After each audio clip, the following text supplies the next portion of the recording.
आए थे, बतीसी दिखलाई थी, वादे दोहराए थे, भाखा लटपटाई थी, नैन शर्माए थे और छपा हुआ भाषण भी पढ़ नहीं पाए थे। विलक्षण प्रतिभा के धनी इस भाषाविद का लेखन और काव्य मात्र मैथिली और हिंदी तक सीमित नहीं था।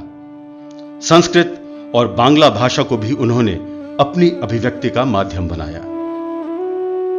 यद्यपि संस्कृत लेखन का कारण मात्र काव्य कौतुक प्रतीत होता है, बांग्ला भाषा की कविताएं काव्य कौशल के अनोखे उदाहरण हैं। सन 1997 में प्रकाशित हिंदी और बांग्ला कविताओं का संकलन मैं मिलिट्री का बूढ़ा घोड़ा जीवन के अनेक पहलुओं को छूती मर्म स्पर्शी कविताओं का अद्भुत संग्रह है। नागार्जुन के लेखन पर सबसे सशक्त प्रभाव संभवतः शरत चंद्र चैटर्जी का पड़ा, जिनके कई उपन्यासों का अनुवाद उन्होंने हिंदी भाषा में किया। उनका सन 1948 में प्रकाशित उपन्यास रतिनाथ की चाची इस प्रभाव का सबसे सुंदर उदाहरण है। नागार्जुन की सभी कहानियां बिना किसी अपवाद के ग्रामीण और उपनगरीय बिहार की पृष्ठभूमि पर आधारित हैं और दलित, वंचित और शोषित वर्ग की पीड़ाओं को उजागर करती हैं। उनके लेखन में मानवीय भावनाओं की सार्वभौमिकता ही है, जिसके कारण उनके कई उपन्यासों का अनुवाद अनेक अंतर्राष्ट्रीय भाषाओं जैसे जर्मन, जापानी, अंग्रेजी और राष्ट्रीय भाषाओं जैसे पंजाबी, तमिल और मराठी भाषा में किया गया। पर इन सब के बावजूद नागार्जुन न केवल बिहार से थे बल्कि बिहार के थे। उनकी भाषाओं में, उनके लेखन में बिहार की सुगंध थी और उनकी कविताएं इस धरती की संस्कृति और राजनीति से ओतप्रोत थीं।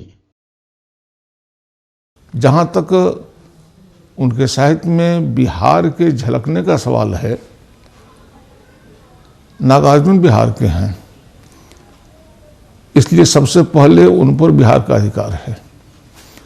वैसे मैं तो यह मानता हूं कि वह हिंदी क्या भारत के कवि हैं, बल्कि कवि तो यदि बड़ा हुआ सही माने में और संकीर्णता से मुक्त, तो वो अपने देश का भी नहीं, संपूर्ण मानवता का होता है। तो नागार्जुन संपूर्ण मानवता के कवि थे और उनकी कविताएं पढ़ करके संसार के प्रसिद्ध क्रांतिकारी कवियों से उन कविताओं का मिलान किया जाए तो नागार्जुन उनके मुकाबले ठहरते हैं। बिहार ही नागार्जुन की जन्मभूमि और एक बड़ी हद तक कर्मभूमि था। पहले उन्होंने मैथिली में पारो लिखा। पारो एकमात्र उनका मैथिली का उपन्यास है जो एक घरेलू कहानी लेकर के, बहुत ही त्रासद कहानी है, लिखा गया है और मिथिला में वो बहुत लोकप्रिय हुआ। उसके बाद उन्होंने रतिनाथ की चाची नामक उपन्यास लिखा, जिसको अंग्रेजी में हिट होना कहते हैं। वह उपन्यास हिंदी में हिट हो गया। उसके बाद उन्होंने नई पौध नामक उपन्यास लिखा, जो शुद्ध आंचलिक उपन्यास है, नई तकनीक से लिखा गया और वह भी उनके गांव और पड़ोस की ही कहानी है। उसके बाद तीसरा उपन्यास लिखा जो रतिनाथ की चाची से भी अधिक हिट हुआ, वह है बलचनमा। बलचनमा आंचलिक उपन्यास है, जिसको भी बिहार को, उत्तर बिहार को और मिथिला जनपद को समझना होगा, उसको नागार्जुन के उपन्यासों से गुजरना ही पड़ेगा। याद आता मुझे अपना वह तरौनी ग्राम, याद आती लीचियां वे आम, याद आते मुझे मिथिला के रुचिर भूभाग, याद आते धान, याद आते कमल कुमुदनी और ताल मखान, याद आते शस्य श्यामल जनपदों के रूप गुण अनुसार ही रखे गए वे नाम, याद आते वेणुवन वे नीलिमा के निलय अति अभिराम। अपने गांव तरौनी से उनका संबंध आजीवन बना रहा। जब भी जैसे भी अवसर मिलता फक्कड़ और घुमक्कड़ प्रवृत्ति के नागार्जुन घूम फिरकर अपने गांव आ जाते। अपने हम उम्र मित्रों के साथ समय व्यतीत करना उन्हें उतना ही प्रिय था जितना अपने पोते पोतियों के साथ।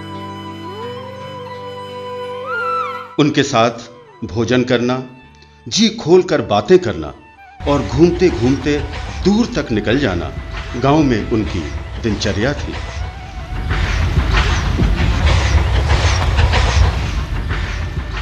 बड़ों के बीच बड़ा और बच्चों के साथ बच्चा बन जाने का अद्भुत गुण था नागार्जुन में। अपने संबंधों में नागार्जुन अपनी ख्याति, अपनी प्रतिभा से पूर्णतः अनभिज्ञ एक आम ग्रामवासी ही थे और इसी सादगी, सरलता और सहजता ने उनकी लोकप्रियता और भी बढ़ा दी। साथे साथे गैया चराए, कृष्णा हो गए गोसैया, वही कहावत हमको हो रहा है। हम यहीं रह गए, वो घूम करके समूचा देश विदेश समूचा नाम कर लिया। इससे तो बहुत अपार आनंद होता है।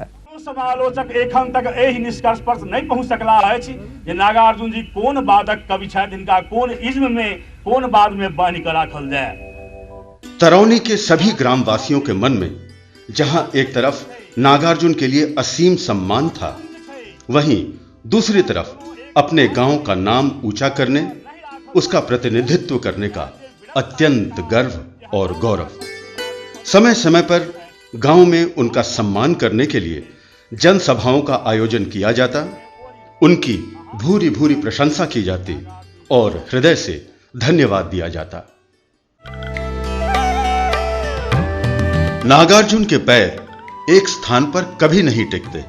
अलग अलग गांव, कस्बों और शहरों की यात्रा करना, आम आदमी के दुखों को महसूस करना और फिर उस दर्द, उस पीड़ा को कविताओं में ढालना उनके लेखन ही नहीं, उनके जीवन का उद्देश्य प्रतीत होता है।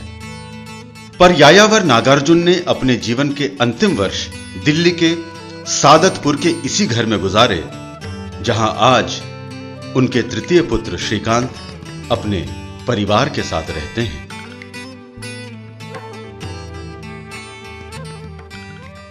जनकवि होने के कारण नागार्जुन को आम जन का प्रेम और प्रशंसा तो मिली ही, उन्हें अनेक सम्माननीय संस्थाओं के पुरस्कारों से भी अलंकृत किया गया। अपने असीम योगदान के लिए 1983 में उन्हें तात्कालिक प्रधानमंत्री श्रीमती इंदिरा गांधी द्वारा उत्तर प्रदेश सरकार का भारत भारती पुरस्कार प्राप्त हुआ। पर इससे बहुत पहले सन 1968 में ही उन्हें अपने काव्य संकलन पत्रहीन नग्न गाछ के लिए साहित्य अकादमी पुरस्कार से भी सम्मानित किया गया। नागार्जुन के अनेक उपन्यासों के अनेक संस्करण छप चुके हैं जो आज भी पाठकों में उनकी लोकप्रियता के द्योतक हैं। पिछले लगभग 3 दशकों से नागार्जुन युवा कवियों के लिए एक आदर्श रहे हैं।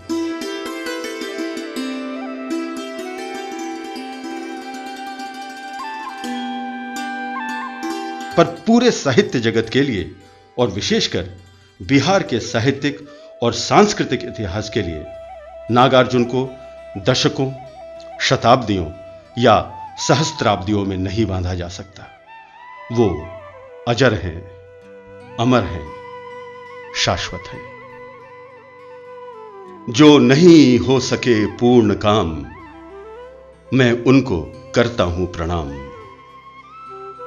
जो छोटी सी नैया लेकर उतरे करने को उदधि पार, मन की मन में ही रही स्वयं, हो गए उसी में निराकार, उनको प्रणाम। कृत कृत नहीं जो हो पाए, प्रत्युत फांसी पर गए झूल। कुछ ही दिन बीते हैं फिर भी यह दुनिया जिनको गई भूल, उनको प्रणाम। जो उच्च शिखर की ओर बढ़े, रह रह नव नव उत्साह भरे, पर कुछ ने ले ली हिम समाधि, कुछ असफल ही नीचे उतरे, उनको प्रणाम।